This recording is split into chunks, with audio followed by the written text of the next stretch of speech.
ஜெமியின் சாதனை பயணம். திருநெல்வேலியில் ஜெமி என்ற ஒரு அன்பான அம்மா இருந்தாள். அவளுக்கு சமைப்பதும் தன்பூரணை நதிக்கரையில் நடப்பதும் மிகவும் பிடிக்கும். ஜெமி செய்யும் திருநெல்வேலி அல்வா அந்த பகுதி முழுவதும் மிகவும் பிரபலம். அவள் எப்போதும் சுறுசுறுப்பாக எதையாவது செய்து கொண்டே இருப்பாள். ஒருநாள் ஜெமி தன் கணவர் ஆண்டனியிடம் ஒரு ரகசியத்தை சொன்னாள்.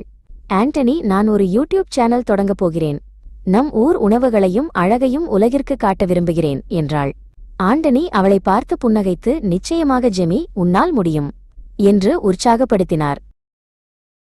ஜெமி தனது முதல் வீடியோவை பதிவு செய்யத் தொடங்கினாள். அவளது மூத்த மகன் கவின் அவளுக்கு உதவினான். அவன் மொபைல் போனை சரியாக பிடித்து ஜெமி பேசுவதை அழகாக படம் பிடித்தான். ஜெமி சற்றே படபடப்பாக இருந்தாலும் தைரியமாக பேசினாள். வீடியோ வெளியான பிறகு சிலர் ஜெமியை பாராட்டினார்கள். ஆனால் ஒரு சிலர், உனக்கு எதற்கு இந்த வேலை, வீட்டில் சமைத்துக் கொண்டு மட்டும் இருக்கலாமே என்று கிண்டல் செய்தார்கள்.